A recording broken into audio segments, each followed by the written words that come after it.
He was born in a small, occupied land under Japanese rule on April 15, 1912, in Manjiangdi, near Pyongyang. His name was Kim Song-ju, though he would become known to the world as Kim Il-sung, the eternal president and founder of the most secretive and tightly controlled nation on earth.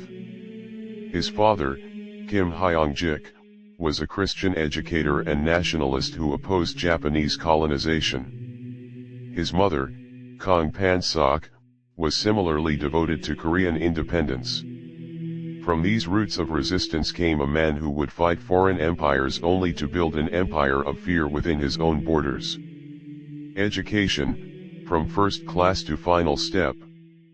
Kim Il-sung received his early education in Chinese schools after his family fled to Manchuria to escape Japanese persecution in Korea. He studied at Yuan Middle School in Jilin Province, where he was exposed to revolutionary ideologies. There, as a teenager, he was introduced to Marxism and Leninism through Chinese and Soviet influence. He joined a communist youth organization and read political tracts that spoke of class struggle and national liberation. Though he never received a university education, Kim learned the language of revolution from experience and comradeship. He became fluent in Russian and Chinese, and shaped his understanding of power, control, and propaganda by observing both Soviet communism and Chinese nationalism. He later underwent military and ideological training in the Soviet Union during the 1940s, where he was groomed by Soviet officials as a potential leader of post-war Korea. His true education was forged not in lecture halls, but in armed struggle, exile, and the ambitions of foreign powers. How he became a dictator. Kim Il-sung rose to power in the crucible of global conflict and occupation. As a young man in Manchuria, he joined anti-Japanese guerrilla movements. He became part of the Northeast Anti-Japanese United Army, a communist-led force supported by Chinese and Soviet interests. These fighters were scattered and often on the run, but Kim proved himself a capable organizer and a loyal ideologue. By the late 1930s, the Japanese were cracking down brutally, and Kim fled to the Soviet Union. In the Soviet Union, Kim was trained by Soviet intelligence and joined a military unit under Soviet command. When World War II ended in 1945, and Japan surrendered, the Korean peninsula was divided along the 38th parallel.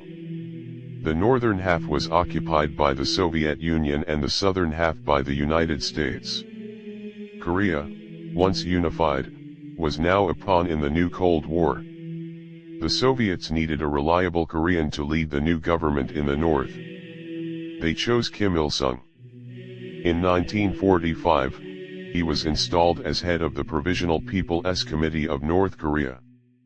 In 1948, the Democratic People's Republic of Korea was formally established, and Kim became its first premier. At first, Kim was seen by many Koreans as a nationalist hero, a guerrilla fighter who had resisted the Japanese, but he was also a Stalinist. He immediately began transforming North Korea into a one-party state.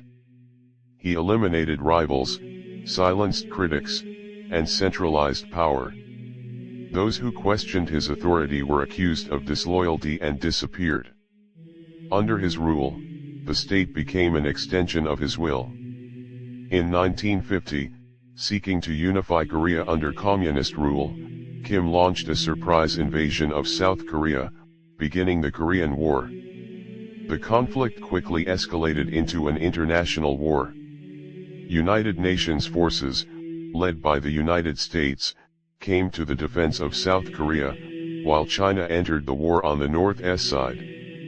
The fighting was devastating. Cities were reduced to ashes. Millions died. In 1953, the war ended in a ceasefire, but not peace. Korea remained divided. Though the war ended in stalemate, Kim Il-sung emerged stronger than before. He portrayed himself as the man who had defied imperialist powers. He used the war to further justify repression and total control. After acquiring dictatorship, rule over army and country, Kim Il-sung ruled North Korea with a style that combined communist orthodoxy, military strength, and extreme nationalism. He turned the country into a fortress, both physically and psychologically. The economy was centrally planned. All media was controlled by the state. Religious activity was banned. Education focused on loyalty to the state and to Kim himself. He created a powerful mythology around his persona. History books were rewritten to elevate him to divine status. He was credited with single-handedly defeating the Japanese, founding modern Korea, and bringing justice to the people. Statues of him towered over every city. His image hung in every home, classroom, and office. To question his leadership was not simply illegal, it was unthinkable. Under Kim's leadership, North Korea developed a unique ideology called Juche, meaning self-reliance. While it drew from Marxism and Leninism, it emphasized absolute independence, ethnic purity, and the centrality of the leader. Juche became the new religion of North Korea. Kim Il-sung was its prophet, president, and father in one. He built a vast network of surveillance and repression. The state security apparatus monitored every word, every gesture. People were imprisoned not only for crimes, but for association. Entire families could be sent to labor camps if one member was accused of disloyalty. These camps, often hidden in remote mountains, became places of starvation, torture, and death. Kim maintained tight control over the military. The Korean People's Army became both a shield and a sword, defending the regime and enforcing it. The military was fed first, praised constantly, and used to control internal unrest and external threats. He isolated the country from the world. Foreign media, music, and even language were banned. Foreigners were tightly restricted. Those who did visit saw only carefully staged images of prosperity. In reality, North Koreans lived in fear, poverty, and silence. Yet in the early years, North Korea's economy was not the disaster it would later become. With heavy support from the Soviet Union and China, North Korea industrialized rapidly. Factories were built, housing expanded, and infrastructure developed. For a time, it even outpaced South Korea in growth. But that momentum faded as the economy stagnated under rigid central planning and corruption. By the 1980s, famine loomed, and the state could no longer hide the cracks. Kim Il-sung remained in full control for nearly 50 years. No policy passed without his approval. No decision could be questioned. He survived purges, coups, and international isolation. And while the outside world viewed him as a dictator, within North Korea he was revered as an infallible father figure. Generations of children were raised to love him more than their own parents. List of bad deeds. Established a one-party totalitarian regime that suppressed all forms of dissent. Created a massive system of labor camps where political prisoners endured forced labor, starvation, and torture. Launched the Korean War, leading to the deaths of over 2 million people and the permanent division of Korea.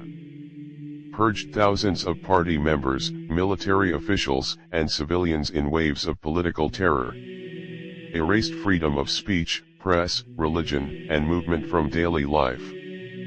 Built a cult of personality that deified his image and rewrote history.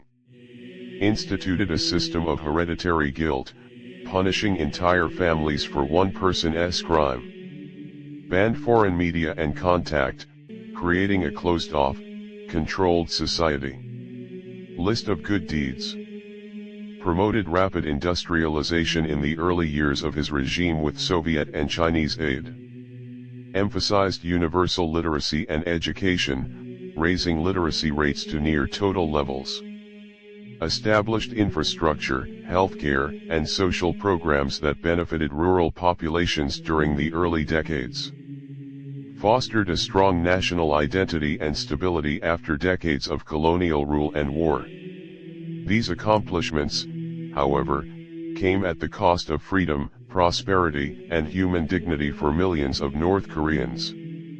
Death date and cause. Kim Il-sung died on July 8, 1994, of a sudden heart attack at his residence near Pyongyang. His death triggered official mourning across the nation. Citizens wept in public, some out of fear, others out of indoctrinated loyalty. He left behind a country still ruled by his iron design, and a carefully prepared heir.